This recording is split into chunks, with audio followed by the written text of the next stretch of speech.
All right, guys, we are checking out the Vosteed Hedgehog today.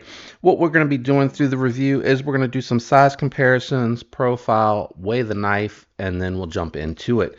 Let me kick it off with the size comparisons. First, we're going to bring out the Kaiser October for the smaller budget knife comparison, and then we're going to bring out the Civivi Amorite. So you can see the Hedgehog is definitely more a small-sized EDC. Just in case this isn't helping you out, let me move that Amorite out of the way.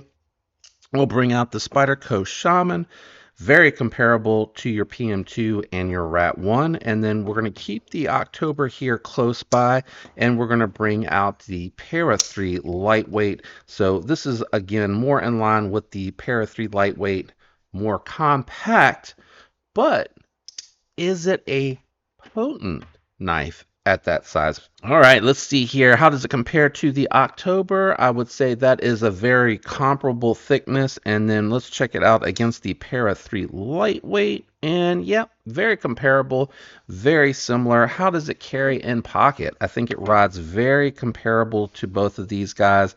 When you look at where the pocket clips line up, does ride with the same amount hanging out, and it rides a little bit more shallow than the Para 3 Lightweight and comparable to that October. Let's go ahead and grab this scale. I'm interested to see what this one is weighing in at. It does feel like it has a little heft to it for the size. Sorry, my nose is running, guys. So coming in at 3.8 ounces, a little less than 4 ounces. When you take a look at its competitors here on the table, just, you know, in this instance, you have a 2.5 ounce lightweight variant that's on the table, and then the October coming in at over 4. So it's landing in between these two as far as the weight is concerned. Let's kick it down to the garage and do some cutting with it. All right, guys, down in the garage with the Hedgehog. Let's see what this one's about, man. I'm really excited to see some of Kaiser's S35VN on the Vosteed here. I really like their S35VN. Not a bad factory edge at all. Let's go ahead and grab our denim roll, and let's just check this one out on the tabletop. We do have a little bit of belly here, so I am curious to see how it's going to perform. Not bad. Let me see if I can do a little bit better with some pinch cutting there. Doesn't want to seem to go down deep into the denim here. So not quite sure about that edge. It's getting really close, but it's not going all the way through. I wish it had just a little bit more bite to it. Just a touch more. Yeah, it feels like it wants to just roll off the denim. It's definitely not biting down into it like I would hope. It's leaving a lot left there. Let's just try a couple of cuts on the zip tie. Let's see if there's any bite here at all. I need to lay it flat. Okay, so there is some bite there. It might be the geometry, to be honest with you guys. It could be that is some thickness to this one, perhaps. I'm not 100% sure, but let's just take it through some cardboard. Got one of the first runs from this one, and let's just see what it's like going through the cardboard. Feels good going through the cardboard. I do feel not super slicey, but it's really not that bad. It's not that bad at all. It is biting a whole lot better on the cardboard than it was on that roll of denim. So not bad. S35VN should do pretty good far as edge retention at this price point. Would have been really cool to see them do S45VN since Kaiser's dipping into that a little bit now. Let's check the tip. Man, it's got a super acute tip. It must have just been the thickness as far as the denim cutting. That was the only thing that I'm really noticing there. So everything is very comfortable. Pinch grip, very comfortable. It puts you in a really nice position here. Really easy to control those cuts. So I really like this. It is a cool little EDC for something a little bit smaller, and I'm excited to see more of these top locks. Let me just clean it off a little bit here. There was a lot of tape, so let me just grab the goof off this time. But I'll save that for the table. So there is an imperfection there. Yeah, right there. Right there. All right, we're back from the garage. We're going to jump straight into the spine whack test. I'm going to do 2 right here on or in front of the spoon, like in the middle, and then 1 out on the tip, resetting each time because I'm not batoning, just simulating an accidental spine whack. All right, so nice and solid there, guys. Nice and solid.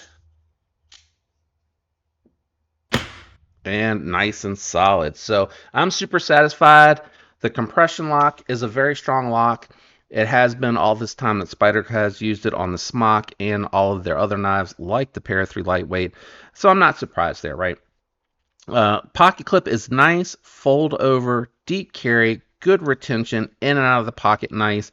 It is reversible. I don't like that it moves around a little bit when you're holding it. So when you're squeezing down, trying to do some of your cuts, you can feel it moving around. But to be fair, it's not hot. It's not biting into the palm, and it's not uncomfortable in that regard. I just don't like these type of clips because they move around. I like the milled clip a little bit better, but those don't ride as deep in the pocket. So that's the trade-off for that. You do have, let me grab my flashlight. You do have relief cuts in here on those nested liners. See if I can get a better angle so that you can see those relief cuts, guys. Relief cuts all over, which is surprising, right? Because it's still a fairly weighty small knife, but again, I think that does have to do with the thicker blade stock here, which I'm going to jump into that first. Moving through the material, you know, it had good bite on the paper. It had good bite with the zip ties, and it went through the cardboard just fine. You know, no big issue. I could just feel that this is a little bit thick, a little too quick. And where that was really apparent was with the denim. I was really struggling to get it to go through the denim, guys. It went through it, but I was so confused by how fast this gets thick because it's not a very tall flat grind. It's very shallow flat grind here. I thought there was something wrong with the factory edge. I even reached out to a couple other creators just to ask them to check theirs, and you know, they tested the cardboard and the paper, which it was doing fine through. But when I was trying to go through that denim, it was like I was hitting a wall halfway through. I couldn't get it to, even though it was biting fine, I couldn't get it to create that separation to get through the entire knife roll, through the entire denim roll. So it is a thicker geometry, but that's a good thing, right? It's a compression lock, very robust steel liners here, nice solid knife. So this is going to be a little bit more what I would consider in its current state, a little bit more of a hard use type of knife. Harder so than your Para 3 or your October or your Roxy 3, which has a taller flat grind and is a little bit more thin behind the edge overall than this one here, especially when you're looking at like behind the edge. But it still worked well, and it did come with a nice factory edge. So just keep that in mind if you like your knives a little bit more on the slicey side, because this one's definitely not going to be it. As far as the ergos are concerned, it's very comfortable. I'm easily able to get a 4-finger grip. I do hang off the front a little bit here when I'm not using the choil, and I do hang off the back a little bit, but I have enough of the fingers on here for it to feel secure in hand. I do have to remember to slightly angle my fingers. I don't like to hold it straight up and down. I contour them a little bit just so I stay away from the lock. If you've had compression locks or button locks, well, button locks usually are way up here, so they're out of the way anyway. But if you've had a Smock compression lock, then you know that you just need to move out of the way and you just angle it a little bit. And it's really not a non-issue for me. The other thing too that I want to mention here is even if you hit it a little bit, it's not going to fully disengage. You'll see that it's moving around. The other thing too is with the finger on here, you can feel if there's any place starting if you accidentally grip this and don't realize it. To disengage it though, you have to completely push past the scale. So when I say that it sits flush, I mean it is sitting beyond flush.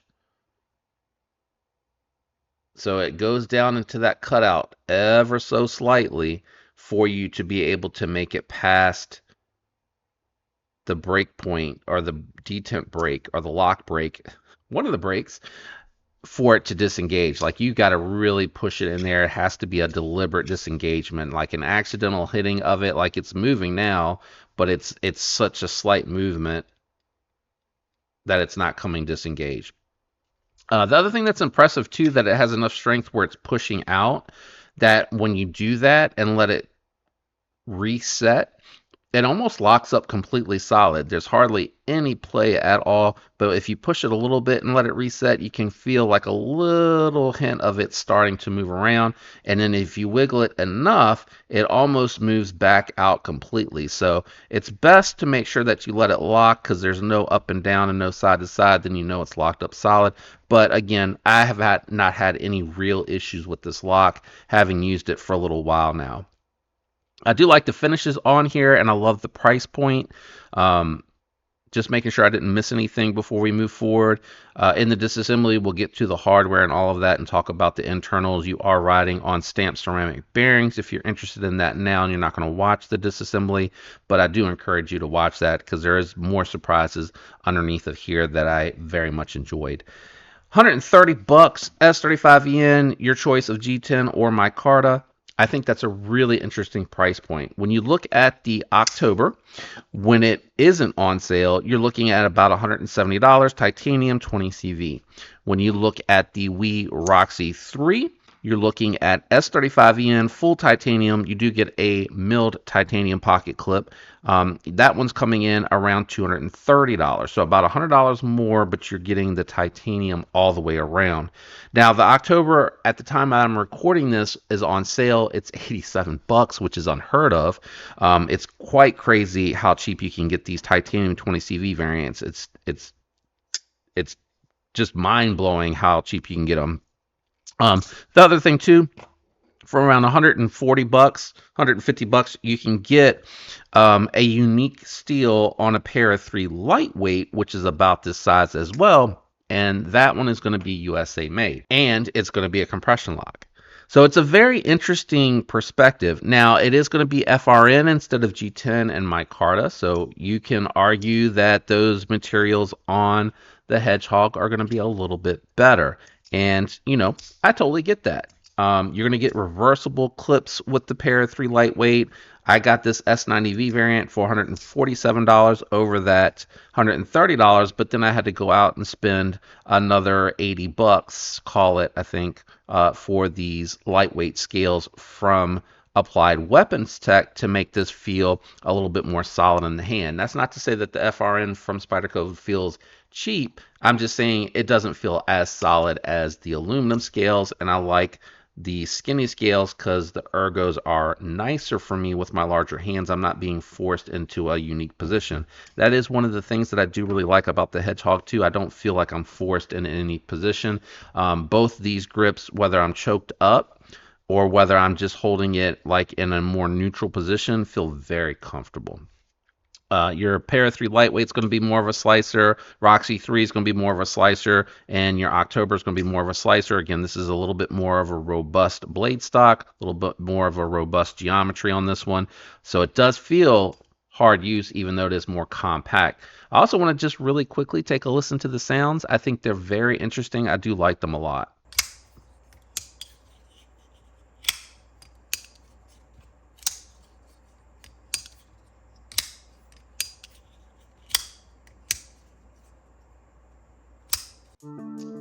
So very strong detent.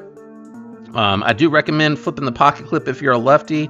Earlier today, I was just messing around with it, trying to get a feel for it left-handed, and I accidentally had it a little too close to my palm, and the tip got me a little bit there. You can't get to the tip in any sort of way here. They did a good job maximizing the blade to handle here without being able to get to it. But what happened was I was kind of like in the fat part of it, and it just kind of grazed and glanced across the palm there, and it did just slightly nick me there. Nothing awful, but it is easier to control it with the pocket clip there, and I think that would be the case as well if you had that pocket clip there to be able to do it as well.